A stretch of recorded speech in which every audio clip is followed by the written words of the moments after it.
Welcome back, ladies and gentlemen. That's Yudoki here, playing some more Black Myth Wukong. Last time, we finished off the secret area, fought the frog Y that was there, beat the first phase of the Red Boy boss fight. Now it's the Yaksha King, I think. I'm hoping. Yes, it is, indeed.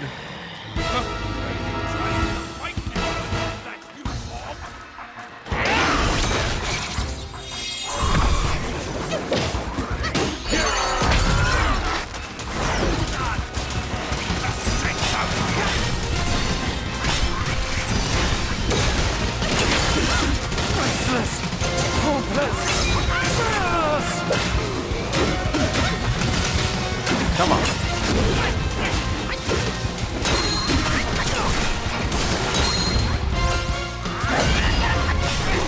We're gonna bully you. I do not care.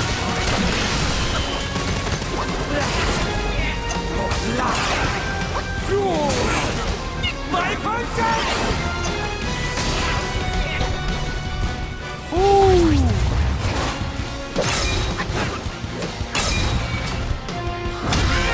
Nice try, mate.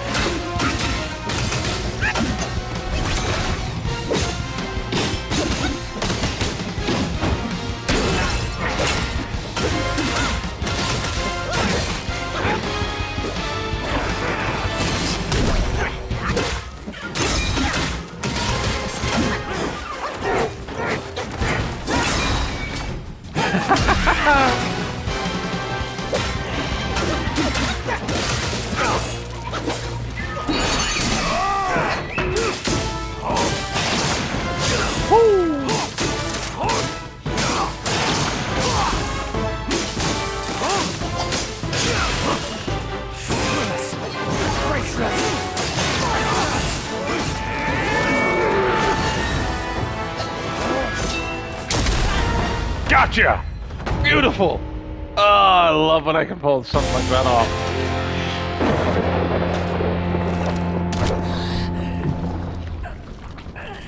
Still holding on, despite it all. Does your vengeance weigh more than your family? Spit it out now, his relic!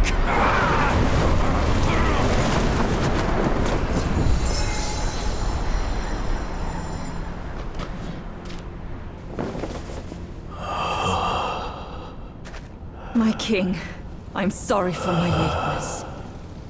I turned to them, but none offered help.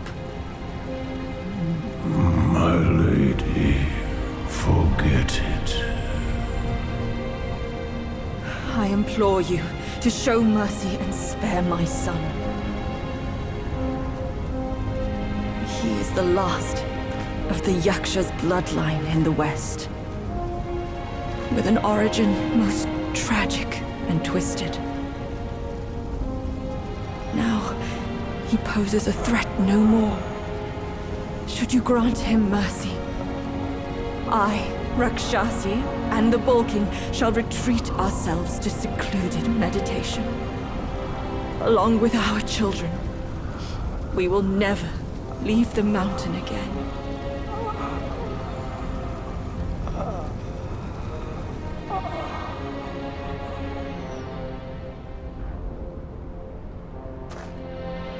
He is our son. We will bear his punishment. If it pleases you, my plantain fan is also yours to take.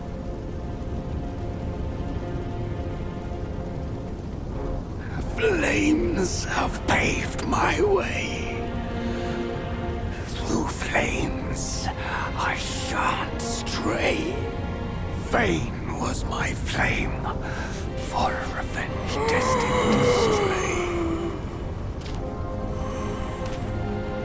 Their delight lies in our submission, kneeling and begging.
very sinful mindset.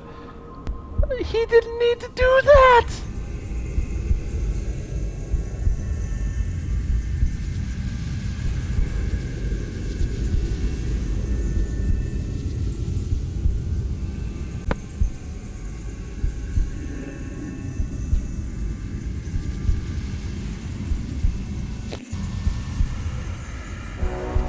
You've atoned through deeds, Black Bear.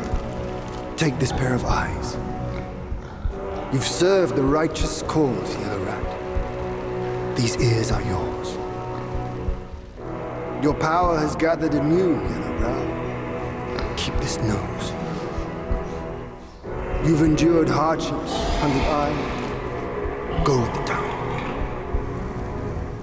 And the bull, it is the hardest to turn against a sworn brother. You can have his body.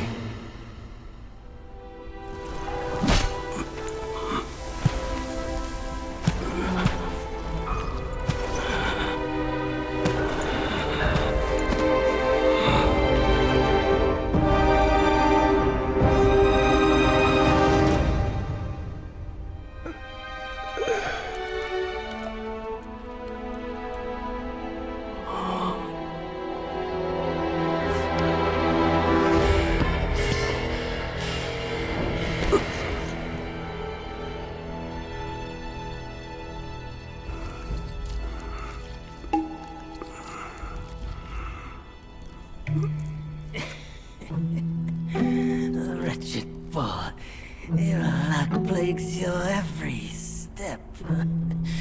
Never have you made a good choice.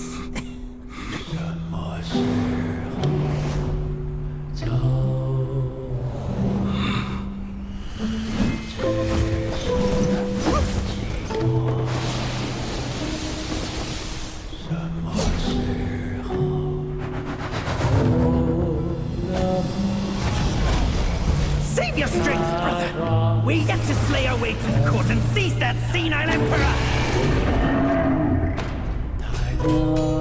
This one must be the chief of their troop. Brother, watch my back while I go play with him!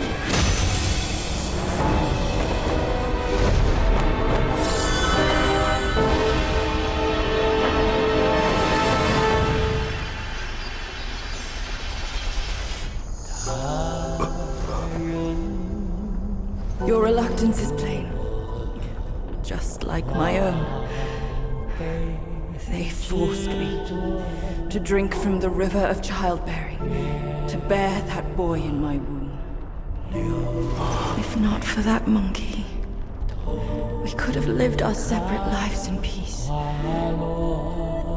As if none of this had happened. You're cute. You knew who I was from the start. Why'd you choose to be their lapdog? I never wanted to sever our ties. If kinship means anything to you, give me that relic. And let me avenge my people. My king! Let the monkey have my fan! And there will be no trouble.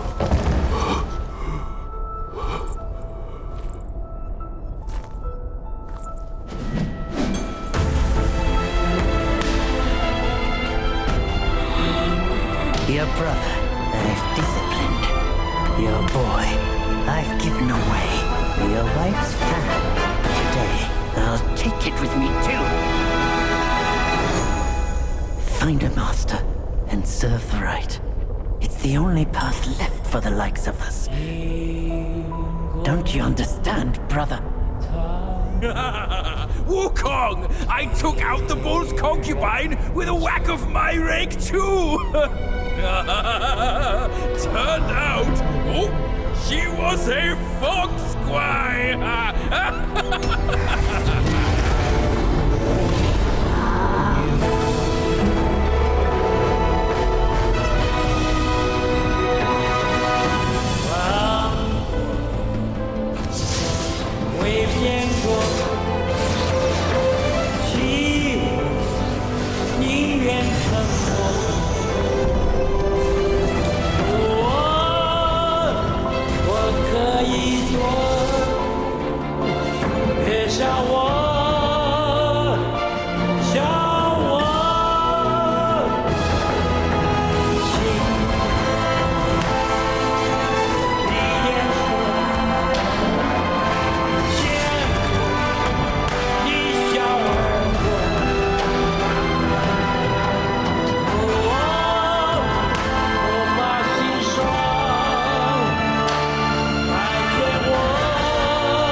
The way I saw it, with enough merit and a position before the Buddha, they would leave me be, and all of you as well.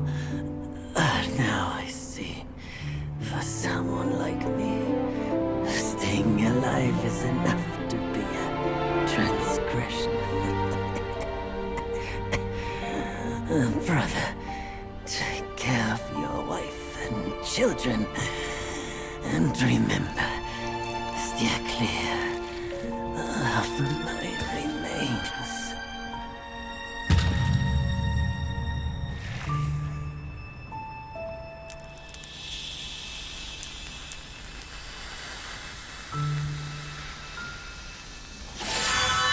What a sad ending.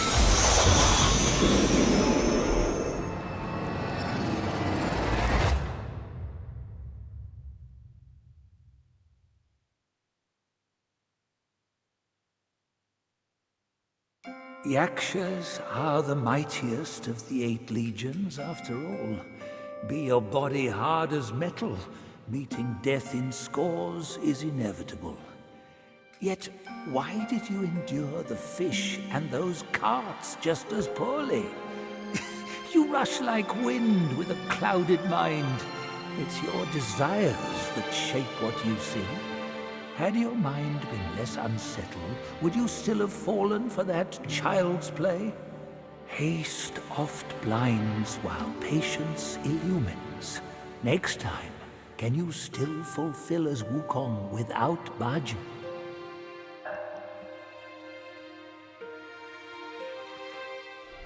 These questions were so difficult.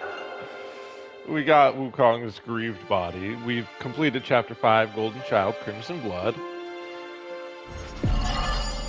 We got 1 extra level out of this, which includes a spark and some decent will, considering how little I have. We got the Plantain Fan, a new relic? Sorry, vessel. That's what I'm thinking. Vessel. As well as Celestial Ribbon, Fine Golden Thread, Gold Tree Core, Kun Steel, and Mind Core. I'm terrified to go through this and actually see all of the points in the journal. To subdue the Bull King, the Jade Emperor issued an edict. Nerja, with the incinerating wheels, the Gwai-slaying sword, and the coiling tether, and his father with the sealing pagoda and the revealing glass. Combining their strength, they mustered a host of immortals who fought the Bull King and narrowly defeated him. The fact that it was narrowly is sad in a way. Is that Wukong on the fan? Amid Wukong's rampage through the court, he toppled Lord Lao's pill furnace. A few bricks bearing remnant flames fell here and became the Flaming Mountains. Lord Lao blamed the furnace-tending boy for his negligence and banished him to become the keeper of this place. What a strict punishment. Why did he stay? That was Princess Fairfox of Mount Gile. Graced with great wealth, the princess revered the Bull King's immense power. She gladly wed him, despite the ill-suited match. The two shared some joyous days together, until the monk and his disciples came, and Bajia slew the princess. Stories tell that the two bore a daughter, though her fate is unknown. Bajie, why? The Bull King was so nice overall. Before the journey, Wukong lived free and easy. He wandered the lands and befriended the mighty. He had 6 sworn brothers, the Bull King among them. The monkey and the bull both called themselves great sages. They were 2 of a kind. As for their parting of ways and hard-fought strife, those are tales for another time. I do feel bad for the Bull King. In the end, Wukong caused him so much grief, yes, but his choices weren't going to lead him down much of a better path. As the Bull King collapsed, he cast a glance behind, as if catching a glimpse of his deepest fear. The Red Boy coming to claim his life with the 5 elemental carts and the valiant 6. He wished this day would never come, yet also longed for its swift arrival. Truly a sad way to go. Let's see what this got. A strong body, an uncertain destiny. Massively reduces fall damage. Massively reduces stamina cost of all charged heavy attacks. Considerably increases max health. Considerably increases warp range resistance. I like this a little more. That's my personal thing. Everybody has their own way of going about it. Okay, this is highly effective against specific enemies. I don't remember which enemies, though. We got the Bull Governor. I think that's it. Yep. Got these taken care of. This one. And this one. Nothing to really go right home about in regards to these.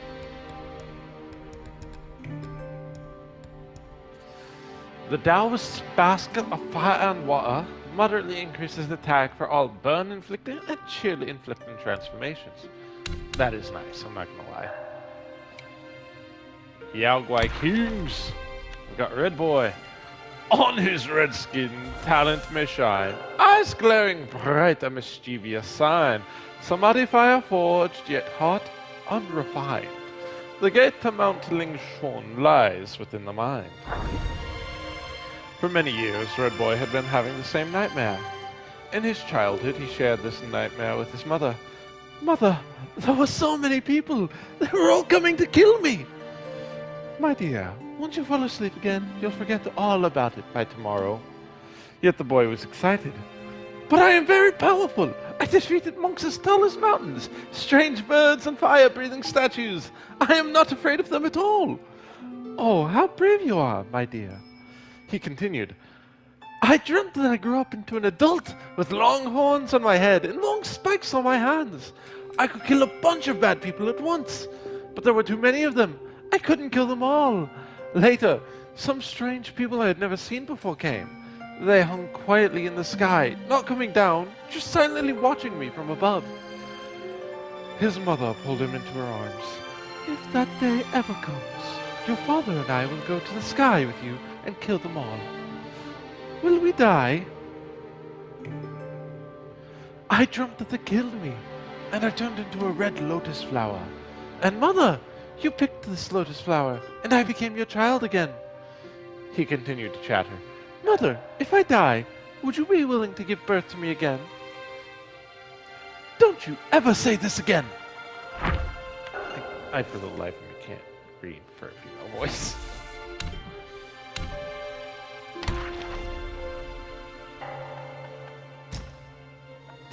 Wrong. Yaksha King.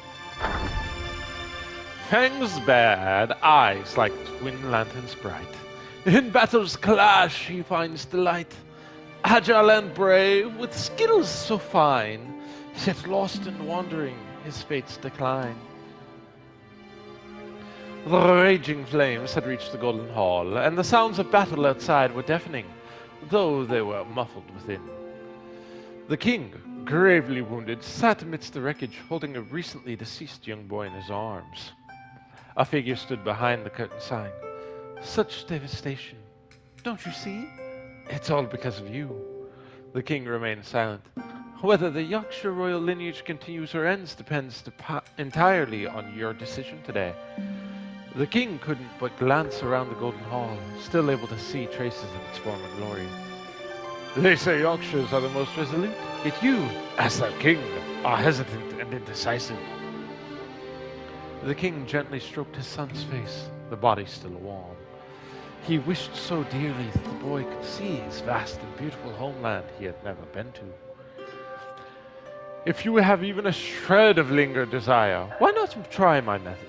The unattainable wish in your heart I will take care of it for you. As a king, was he not allowed to die on the battlefield? The king closed his eyes. Finally, he opened them and said slowly, Since there is no salvation, I will leave my son at your disposal. Splendid! It's not too late to understand it now. The figure clapped, and a white-clad Taoist emerged from behind. The Taoist approached the Yaksha king, bowed, and then sat cross-legged on the ground. He extended his hands above the boy's head and began to chant softly. Before long, a small, blood-red lotus flower emerged slowly from the boy's forehead, crystal clear and vibrant. The Taoist carefully plucked the lotus and placed it into a bowl he carried. The Yaksha king fixed his unblinking gaze intently at the lotus. The figure said, This red lotus is the essence of your son's soul. To ensure it does not dissipate before successful reincarnation, we will need your life and the water from the river of childbearing. The Yaksha king raised his arm, taking one last look at the blood lotus. I will do it myself.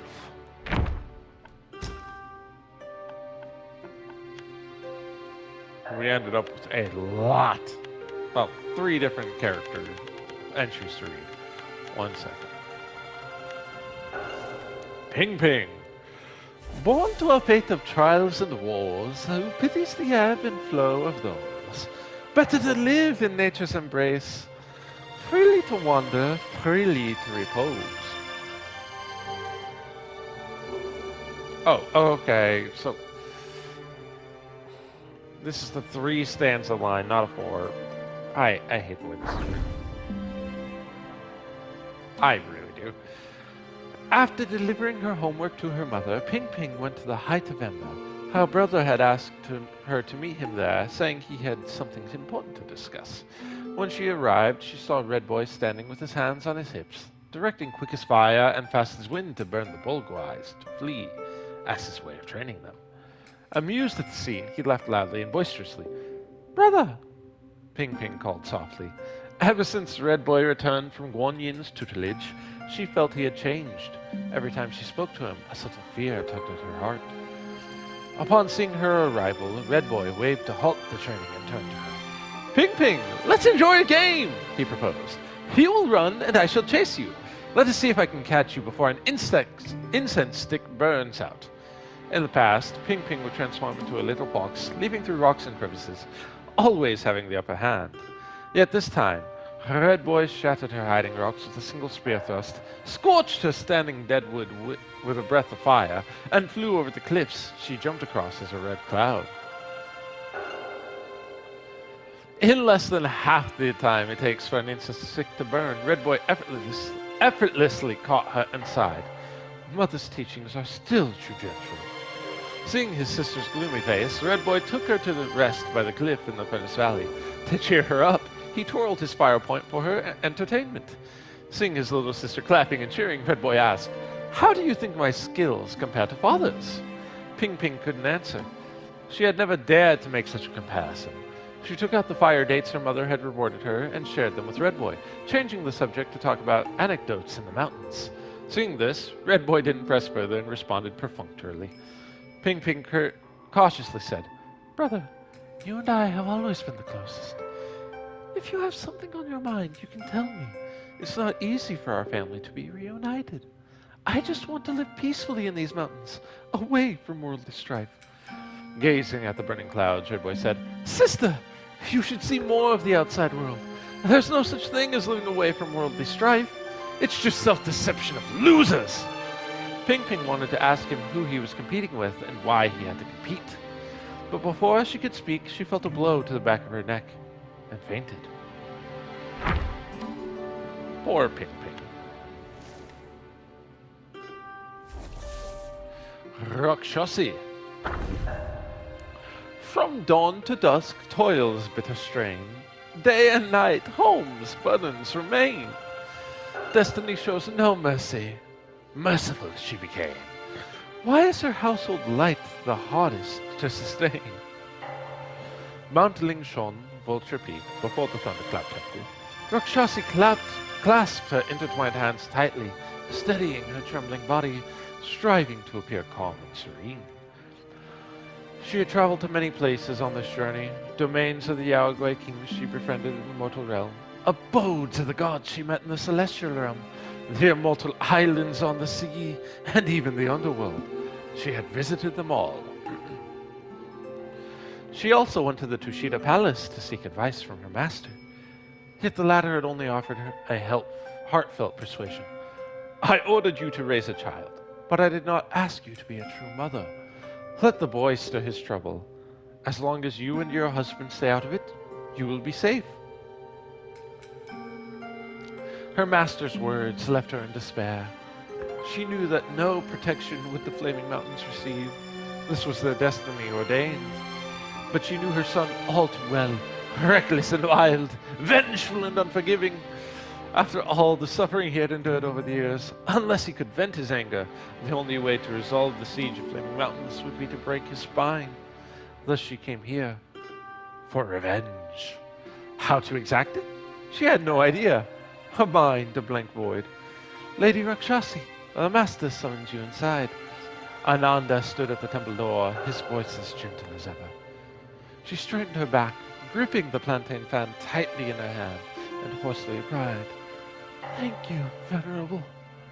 As she walked into the hall, flanked by the 8 great Vajras and 500 Arats, she seemed to hear faint laughter, but all she saw in her peripheral vision was solemn and dignified figures. Reaching the base of the lotus throne, she knelt with her head held high, clutching the fan tightly. "Rakshasi, what brings you here to seek an audience with me?" She remained silent, gripping the fan with all her might, ready to unleash its divine wind at any moment. The hall was deathly quiet. All eyes were on her. She could feel the Vajras glaring with their angry eyes, their Arats staring with their wrathful gazes, and all the divine figures transforming into fierce visages. She lowered her head. I greet you on behalf of my master." A booming laughter echoed, deafening. Within that laughter, she heard the cries of an infant, the innocent giggles of a child, the roars of an adolescent, and the cycle of blooming and withering flowers, the growth of grass, and the flight of orioles over millennia. She heard the embers extinguishing in the Flaming Mountains.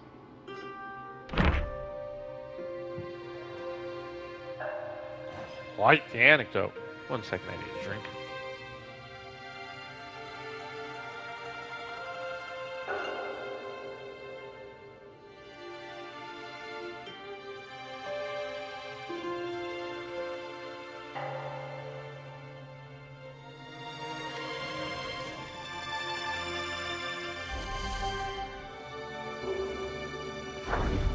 Renowned as the mighty king, his life was far from plain.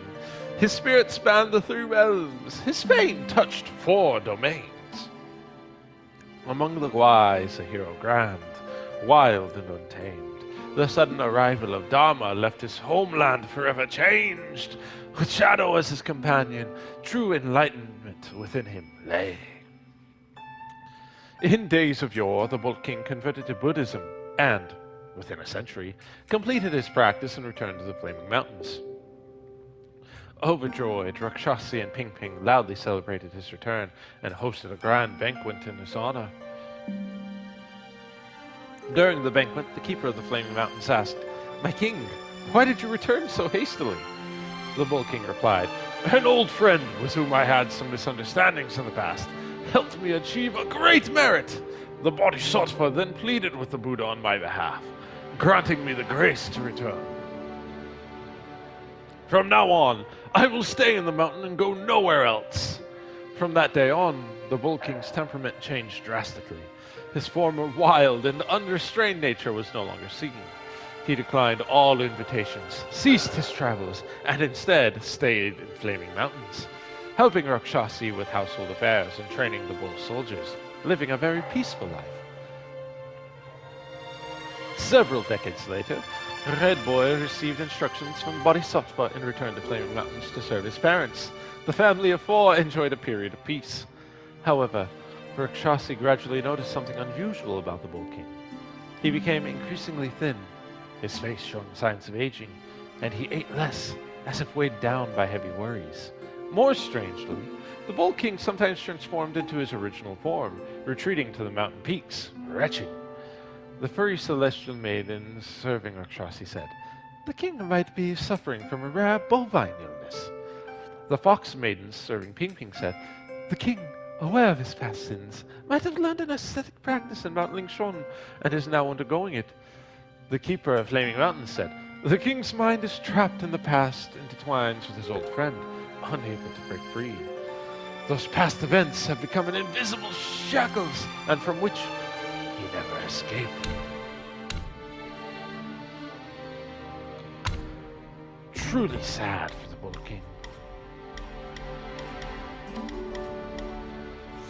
Increase my mana!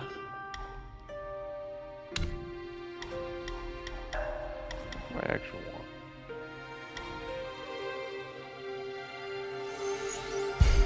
Increase this mana.